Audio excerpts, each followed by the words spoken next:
놀라운 전파 가능성. 이 바이러스는 사람이 개입하지 않으면 굉장히 많은 사람을 죽이게 될 것이다. 퍼지고 있는 것들은 인재라고 이해하는 경향이 있는데 우리가 초래하는 건 아니거든요. 이 바이러스의 생물학적 특성을 모른다가 정답이거든요.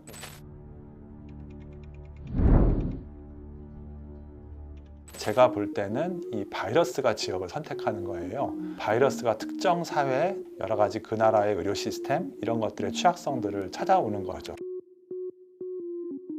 생기는 것도 이유가 없지만 바이러스가 없어지는 것도 이유가 찾을 수가 없어요. 그러니까 인간이 잘해서 없어져 주는 게 아니라 바이러스가 사람을 선택함에 있어서 그 바이러스가 좋아했던 조건이 없어지는 거죠. 기후 조건이라든지 뭐 이런 것들이 바뀌면 또 없어질 수가 있는 거죠.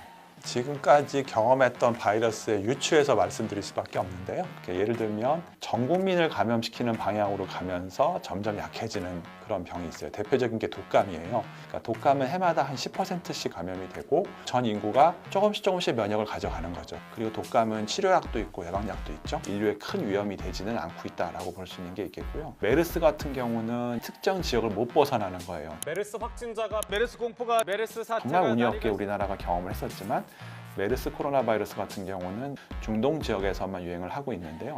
마찬가지로 에볼라 바이러스도 정말 치명률이 높은 바이러스지만 아프리카의 특정 국가에 머물러 있어요. 그 이유는 바이러스는 원래 사람보다 더 좋아하는 숙주가 있습니다. 예를 들면 박쥐라든지 결국은 이 바이러스가 좋아하는 숙주 또는 바이러스가 좋아하는 매개동물, 모기 이런 것들이 분포하는 지역에서 전파가 되는 거죠. 그러니까 그 기후 조건을 벗어날 수가 없는 거예요. 어쩌다가 운 나쁘게 이제 유입 사례로 한두 건씩 다른 나라에 생기지 큰 유행이 생기지는 않는 형태가 있습니다. 또 하나는 그냥 사스처럼 없어져 버리는 2003년도에 홍콩 또 남부 중국에서 유행했던 사스 이런 경우는 없어져 버렸거든요. 아직 이 바이러스가 생일이 지나지 않았기 때문에 1년 정도가 지나보면 아마 조금 더 우리가 이 바이러스는 어디서 반복되게 생기더라 이런 것들이 나올 수가 있을 텐데 바이러스는 바이러스가 속한 과가 있거든요. 그러니까 우리가 조금 쉽게 이해할 수 있는 공통점들이 있습니다. 공통적으로 뭐 모기가 전파한다든지 이번에도 이제 코로나 비리디에 과라는 바이러스의 과가 있는데요. 지금까지 한 7가지 정도가 알려졌는데 3가지는 그야말로 그냥 감기예요. 전 세계적으로 계절 상관없이 연령 상관없이 누구나 걸리는 감기를 일으키는 게 이 코로나 바이러스 3가지고요. 나머지 4가지 바이러스가 정말 사람을 죽이기도 하는 사스라든지 메르스라든지 이번에 코로나19 같은 것들처럼 이제 굉장히 독한 바이러스가 4개가 있었는데요. 근데 이 4가지 코로나 바이러스가 서로 또 일치하는 점이 없어요. 메르스 같은 경우는 조금 더 따뜻하고 중동 지방에서 사스 같은 경우는 좀 추운 겨울에 시작을 했고요.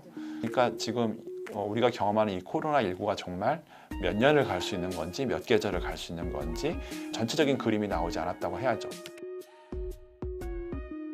다른 호흡기 바이러스와 다른 점 2가지는 하나는 여전히 사망률이 높다는 거죠. 보통 1%에서 한 3% 정도 사망률이 나오는데 의료 시스템에 붕괴가 오면 이보다 더 많아진다는 거죠. 갑자기 환자가 1명씩 오는 게 아니라 갑자기 1000명이 생기고 이러면은 의료 시스템이 붕괴가 됩니다. 그러면은 우리가 살릴 수 있는 사람도 못 살게 되는 일이 생기는 거죠. 그렇게 되면 사망률이 뭐 거의 10%에 가깝게까지도 올라갈 수가 있는 겁니다. 그냥 감기는 이렇지 않다는 거죠. 2번째로는 놀라운 전파 가능성. 증상이 있는 사람이 주로 전파한다. 밀접 접촉을 통해 전파된다. 이런 건 우리가 알고 있는 지금까지의 상식이었어요. 메르스 때까지. 근데 이 바이러스는 증상이 경미하거나 없는 사람들조차도 심지어 아주 드물게는 전파할 수가 있다는 거죠. 그러니까 이 바이러스는 사람이 뭔가 개입하지 않으면 자연 발생적으로 내비둬서는 굉장히 많은 사람을 죽이게 될 것이다. 생각만 해도 끔찍하죠. 우리나라 인구에서 1%만 사망을 해도 50만 명이 되는 거거든요.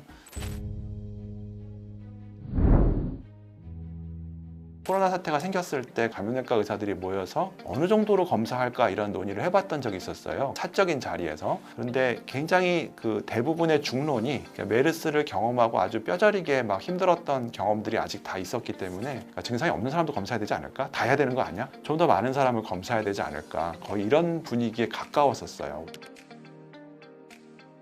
근데 똑같이 만약에 도쿄에서 감염내과 의사들이 모여서 코로나를 대책을 했다면 그분들 생각은 어땠을까 상상해보면 우리 같은 일을 당해보진 않았었기 때문에 아마 그냥 지침대로 몇 미터 떨어져서 접촉한 사람들만 검사하고 중국의 우한시 갔다 온 사람만 검사하고 뭐 이런 정도의 규정을 갖지 않았을까. 그러니까 일본은 최근까지도 코로나 검사의 그 기준이 5일 이상, 4일 이상 아픈 사람이었어요. 4일 이상 기침을 해야 이제 검사를 해주는, 그렇게 말하는 근거는 있어요. 근데 그런 것들은 우리 정서에 맞지가 않았죠. 왜냐하면 우리는 그렇게 했는데도 막 슈퍼 전파 이런 것들을 끔찍함을 경험해 봤었기 때문에 아마 이 바이러스에 대해서 조금 더 과잉 대응을 할 수 있었던 것들이 우리만의 어떤 좀 행운이었고요. 일단 국가가 잘한 거는 투명한 공개. 처음에 우리나라에 사스가 있었을 때 사스가 발생한 지역의 환자, 병원 이런 것들을 다 비밀리에 했었어요. 너무 공포스러운 병이었기 때문에 이 지역에 사스 환자가 있다 이런 것들이 밝혀지면은 어떤 지역사회의 큰 뭐 불안, 공포 또 여러 가지 괴담 이런 것들이 도는 것들을 당시 정부가 우려했던 거죠. 그때부터 우리나라에선 조금 이 정보 공개를 신중하게 하자라는 문화가 생긴 거죠.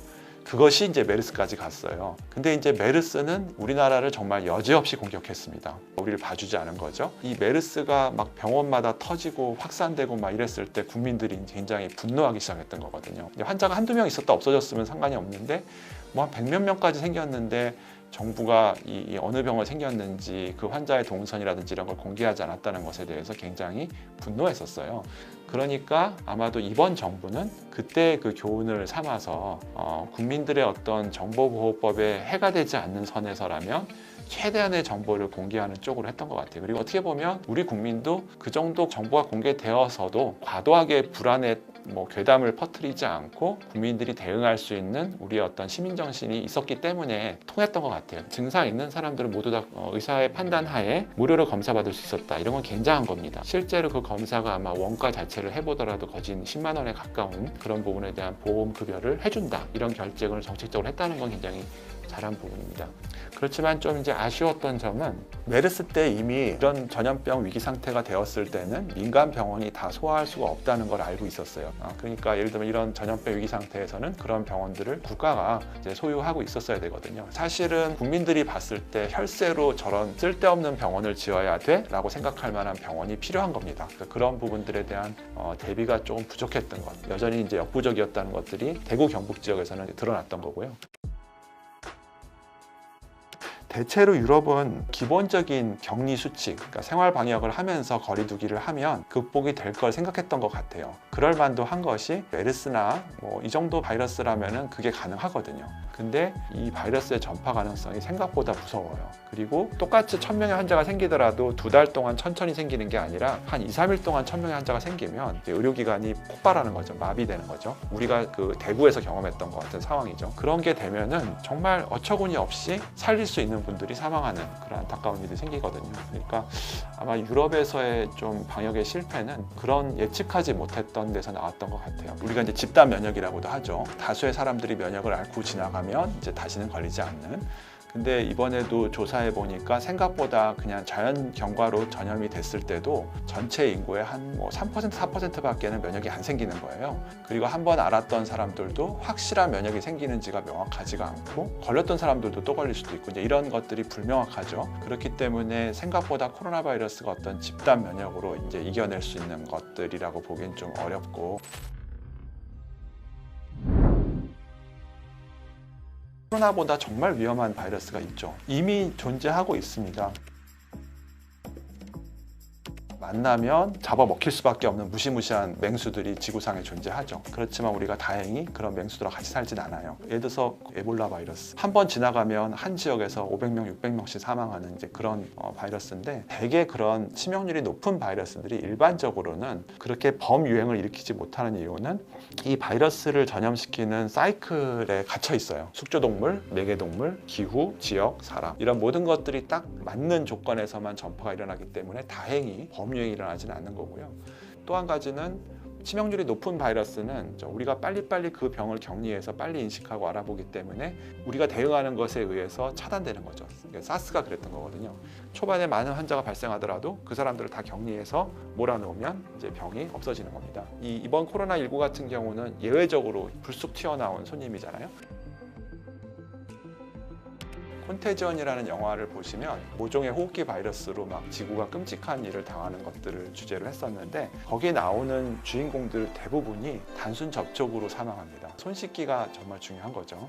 대부분의 바이러스 감염이 끔찍하게 소리 소문도 없이 감염되고 이런 것들이 다수는 아니에요. 개인 위생, 손 씻기하고 마스크 뭐 이런 것들에 대한 것들의 기본만 돼 있으면은 사실 대부분 피해갈 수 있는 거죠. 이제 이런 바이러스가 반복적으로 적은 규모라도 찾아온다면 앞으로는 조금 더 호흡기 전염병에 대한 대응이 되어 있는 사회가 돼야 되지 않을까라고 생각합니다. 총기 사건이 많은 지역이 있는 미국의 한 주에서는 슈퍼마켓이나 이런 데도 이렇게 보면 방탄 이런 게 있잖아요. 상당히 생경스럽게 느껴지지만 우리도 어떻게 보면 우리 사회가 호흡기 감염으로부터 국민들을 보호해야 된다면 모든 대민 시설이라든지 이런 것들이 침방울이 튀는 거라도 최소한 막아줄 수 있는 그런 것들이 이제 사회에서 모두 시작돼야 될 것 같고 우리나라가 이제 앞으로 향후에 조금 더 개발돼야 되는 부분들은 예측 모델이에요. 모델링이라고 하는데 수학적인 시뮬레이션이죠. 질병의 검사의 수요, 치료제가 있다면 치료제의 수요 이런 것들을 예측할 수 있는 모델이 필요한데 이거는 환자 보는 의사들이 할 수 있는 일이 아니에요. 수학자라든지 의학 통계라든지 이런 쪽에 연구하시는 분들이 굉장히 많아져야 됩니다. 확산 전망, 나올 수 있는 환자의 숫자 이런 것들을 지역별로 예측을 하고 어떤 규모의 시설들을 만들고 정책에 반영하는 이런 것들이 필요할 것이라고 생각합니다.